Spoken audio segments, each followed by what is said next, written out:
Doctor Yathindra ಕೊಟ್ಟಂತ ಹೇಳಿಕೆ ವಿಚಾರವಾಗಿ ಕಾಂಗ್ರೆಸ್ನ ಹಲವು ನಾಯಕರು ಯತೀಂದ್ರ ಪರವಾಗಿ ಬ್ಯಾಟಿಂಗ್ ಅನ್ನು ಮಾಡ್ತಾ ಇದ್ದಾರೆ. ಆ ಪೈಕಿ ಮಾಜಿ ಸಚಿವ ಕೆಎನ್ ರಾಜಣ್ಣ ಕೂಡ ಒಬ್ಬರು.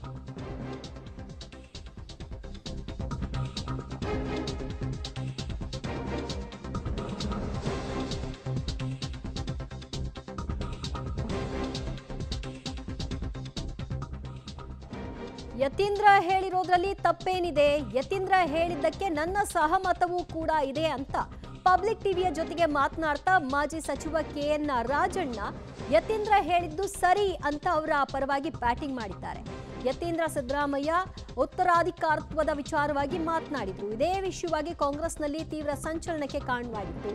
ಮಧ್ಯಾಹ್ನದ ಹೊತ್ತಿಗೆ ಇವರ ಪುತ್ರ ರಾಜೇಂದ್ರ ಮಾತನಾಡಿದ್ರು. ಇದೀಗ ರಾಜಣ್ಣ ಕೂಡ ಮಾತನಾಡೋ ಮೂಲಕವಾಗಿ ಯತೀಂದ್ರ ಹೇಳಿದ್ದು ಸರಿಯಾಗಿದೆ, ಅದರಲ್ಲಿ ತಪ್ಪೇನೂ ಇಲ್ಲ. ಉತ್ತರಾಧಿಕಾರಿ ಹೇಳಿಕೆಯ ವಿವಾದಕ್ಕೆ ಅವರು ಕೂಡ ಸಹಮತವನ್ನ ಸೂಚಿಸಿದ್ದಾರೆ. ಯತೀಂದ್ರ ಹೇಳಿಕೆಯಲ್ಲಿ ಏನ್ ತಪ್ಪೇನಿದೆ ರೀ? ತಪ್ಪೇನಿದೆ? ಏನು ಯತೀಂದ್ರ ಸತೀಶ ಚಿಂಬಿಸ ಅಂತ ಹೇಳಿದಾರ? ಅವ್ರ ನಾಯಕ ಅಹಿಂದ ನಾಯಕತ್ವ ವಹಿಸ್ಲಿ ಅಂತ ಹೇಳಿದ್ದಾರೆ. 28ಕ್ಕೆ ಅಂತ ಹೇಳಿರೋದು ಸರ್. 28ಕ್ಕೆ ಇವ್ರು ಹೇಳೋದು 28ಕ್ಕೆ. ಹೌದಾ? ಯತೀಂದ್ರ ಅವರು 28ಕ್ಕೆ ಹೇಳಿದ್ ನಾನು ಹೊಂದಿದ್ದಾರೆ. 28ಕ್ಕೆ ಹೇಳಿದ್ರು. ಅವ್ರು ಏನ್ ಹೇಳಿದಾರೆ ಅದಕ್ಕೆ ನಮ್ದು ಸಹಮತ ಇದೆ. ಯಾರು? ಯತೀಂದ್ರ ಹೇಳಿಕೆಯಲ್ಲಿ ಏನ್ ತಪ್ಪೇನಿದೆ ರೀ?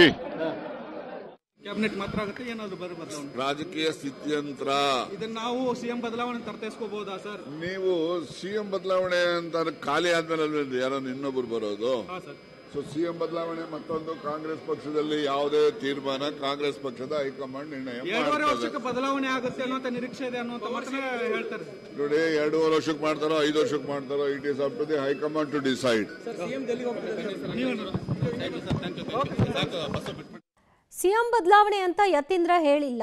ಸಿಎಂ ಉತ್ತರಾಧಿಕಾರದ ಬಗ್ಗೆ ಅವರು ಮಾತನಾಡಿಲ್ಲ. ಅವರು ಮಾತಾಡಿರೋದು ಅಹಿಂದ ನಾಯಕತ್ವದ ಕುರಿತಾಗಿ. ಅದರಲ್ಲಿ ತಪ್ಪೇನಿದೆ ಅಂತ ರಾಜಣ್ಣ ಅವರು ಯತೀಂದ್ರ ಪರವಾಗಿ ಮಾತನಾಡಿದ್ದಾರೆ. ಸಹಜ, ನಿರೀಕ್ಷಿತ ಇದು ರಾಜಣ್ಣ ಅವರಿಂದ.